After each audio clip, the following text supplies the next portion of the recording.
You've landed in the safe space for your little girl. I'm your guide, Dr. Staci, and this is the place where your little girl can play, feel safe and loved, and know that she is cared for, that she can say the things that she never could say, and that no one will judge her. Today, in this episode, we're talking about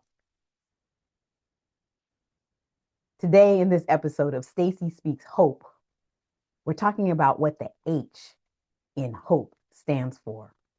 Hope is an acronym. Today, we are going to talk about the H for healing your little girl.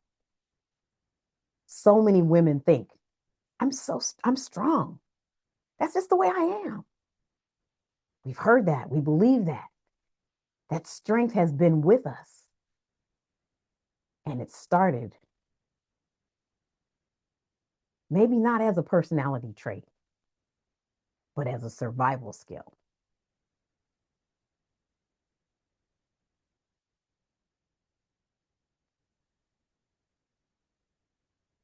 I'm sure many of you have seen yourself as the one who handles everything. You're the go-to girl.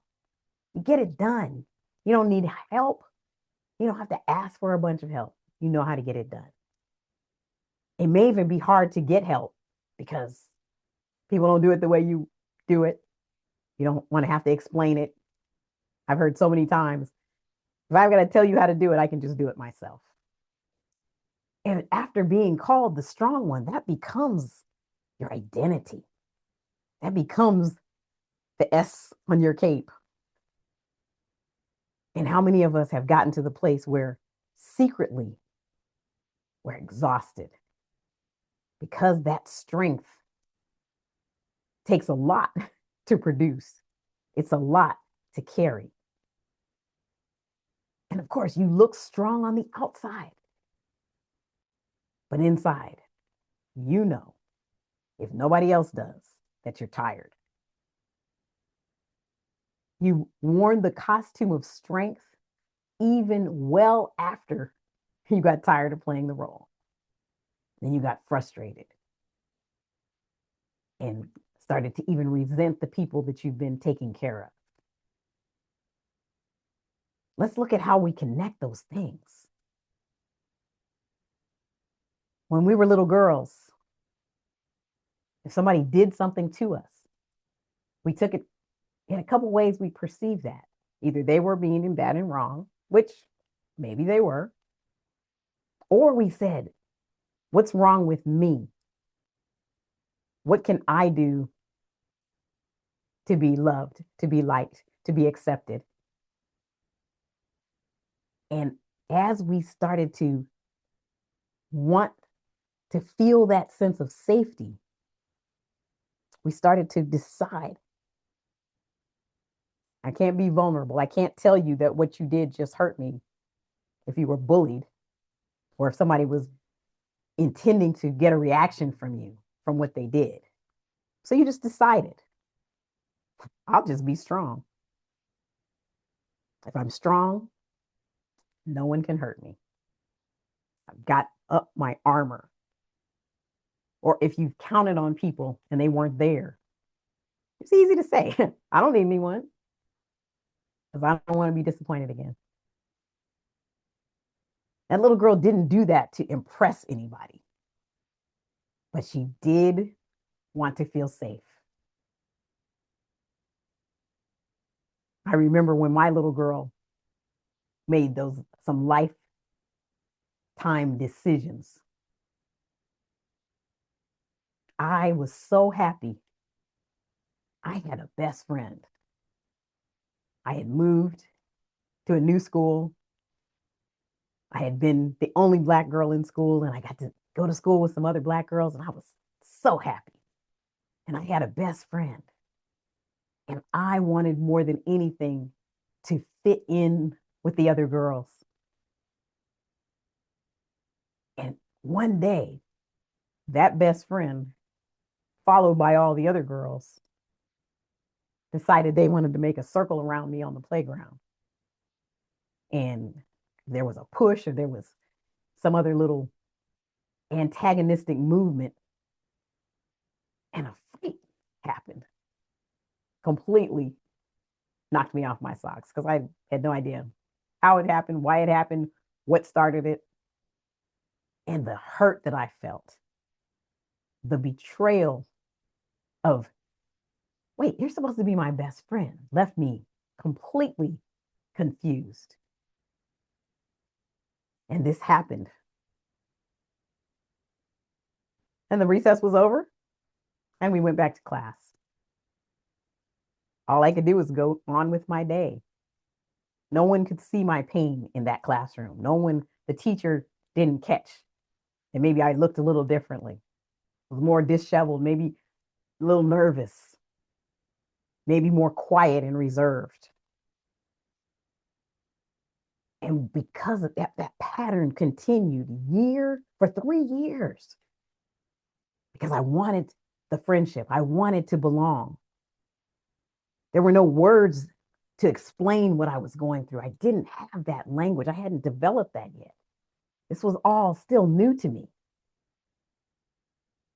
And as I continued in my walk, in my life, I look back and I believe something as a result of that experience, a few things. But I believed that I had to be strong. Above all else, I had to be strong.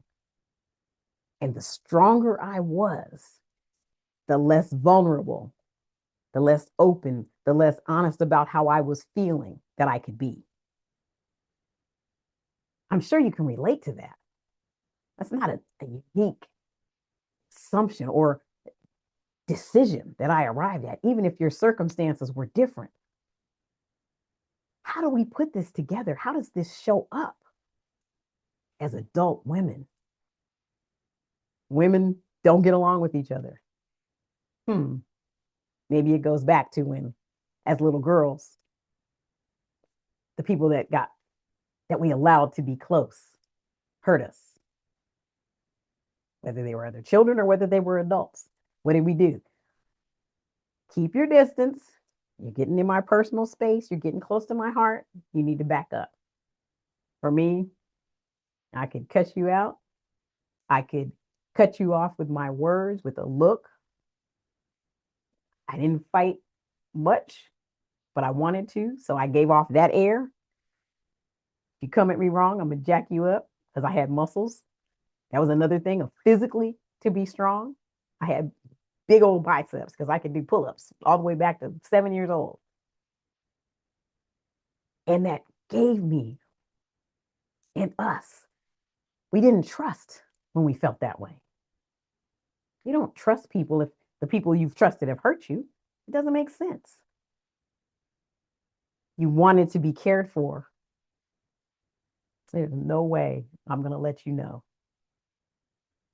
that I'm going to ask you to help me.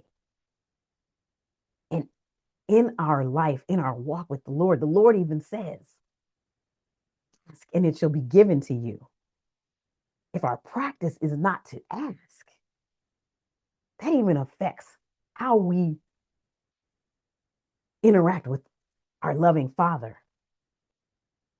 Our heavenly Father, our earthly Father might not have been able to do that, but our heavenly Father always could.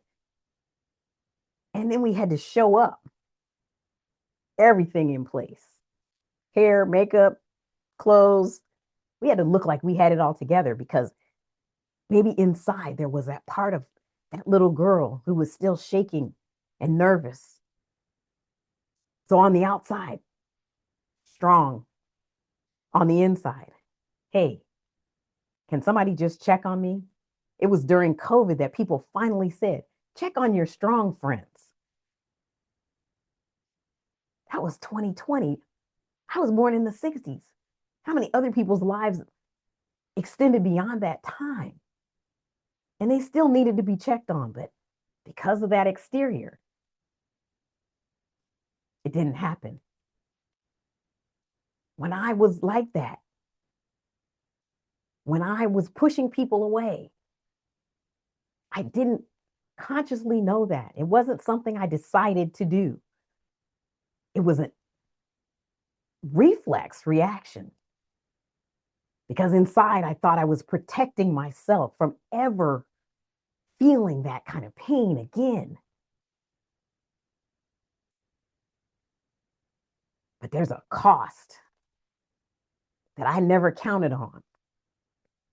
That level of strength, that level of being the best, being the fastest, the strongest, like Wonder Woman, right? And Bionic Man back in the day. It cost community. That strength kept me in isolation. Nobody thought to ask if I needed help. Even when I was a single mom, I seemed like I had it all together. And sometimes when you get that offer for help, when again, it's unfamiliar, you don't even know how to receive it. Can I trust you? What do you want? Do you want to help me or do you want something from me? Always in that place of lack of peace, disequilibrium, disconnection from self. It would be so nice to just be helped. You can even feel alone in a marriage, in a relationship, in a room full of people, in a full sanctuary at church, because that isolation has turned into a cell, a prison cell. When you push everyone away, you put bars around yourself to keep yourself in, you're also keeping everyone out. What protected me as a little girl caused me to be in isolation as a grown woman. That was a lot to reconcile. The things that society told me, girl, you got to take care of yourself, protect yourself. You can't trust nobody. The things that we hear. If you want it done right, do it yourself.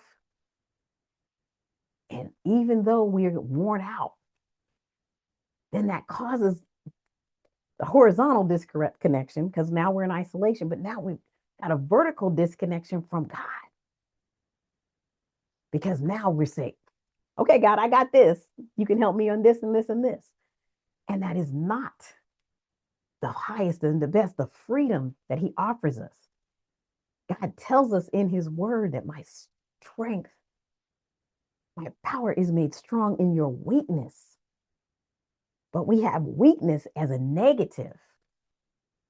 We see weakness as an insufficiency of ourselves instead of a gift and a greatness from our Father, that we don't have to carry everything on our backs. Even when our knees are buckling, and that the healing that we really want requires us to let down the armor and the walls and take off the masks. After COVID, we knew what it was like not to see somebody's whole face because they had on a mask. But in truth, we were putting on a mask for every year, for every fear, for every hurt, for every betrayal, for every disappointment. Layers and layers of hiding. It, it was hard the first time we went out after COVID with our mask off.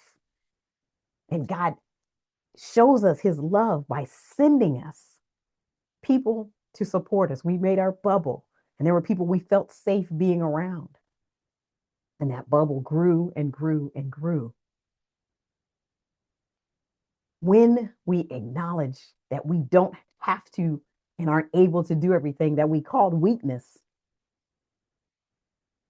it gives space for us to feel connected, for us to fill in the openings that we make when we take down a wall or we even open a window. If we never let ourselves to be what we called weak, there's no space for our God to be strong. That is our gift. That is our birthright.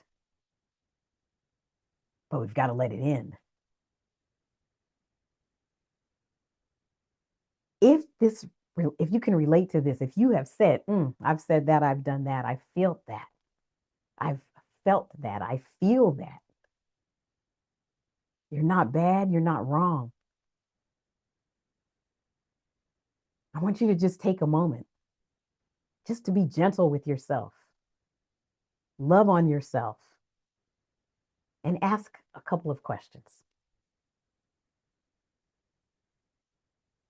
Where do you feel like you have to be the strong one? There may be places where it's real, but I want you to take a moment to recognize that. Where are those places? And on the other hand, so this is where I have to be strong. On the other hand, where do you struggle to ask for help? Where do we feel less than,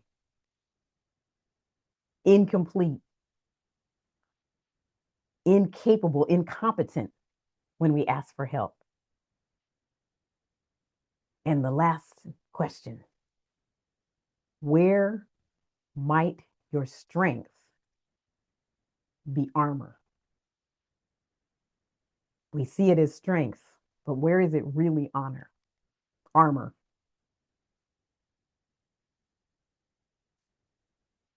Just take a moment, and I just slow down and pause at this part just to give you a moment to think. As you begin to notice where your strength may have started as survival, as necessary, as protection,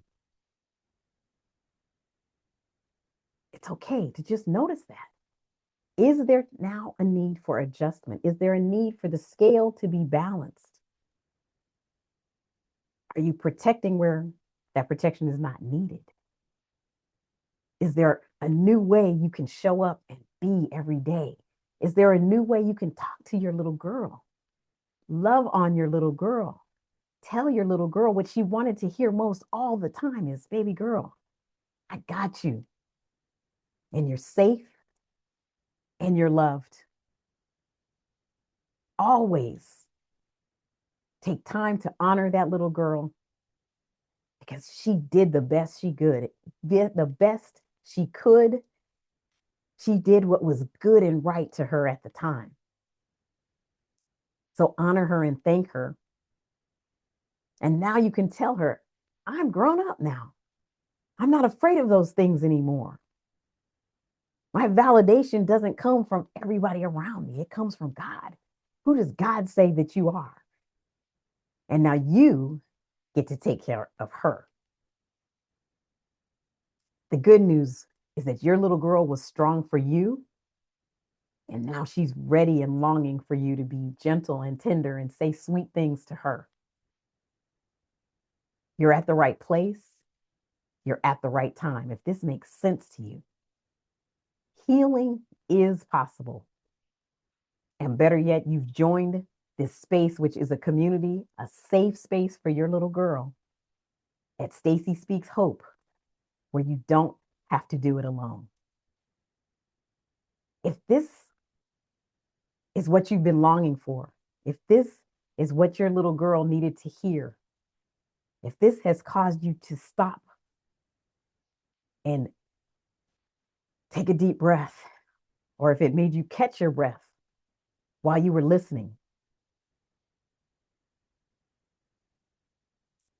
drop a comment to just say, I needed that. If you liked it, click the like button, subscribe so you can hear more. I inserted this because I've been interviewing guests and I want to give framing for you as listening, to people who are listening. You're hearing the stories of people that are in different places in their walk. And it's important for you to know that you don't have to be where they are. You may even be triggered by things that they've said or will say. Your healing is for your little girl. And you're in a safe space because God has great things for you to do and to be in the earth.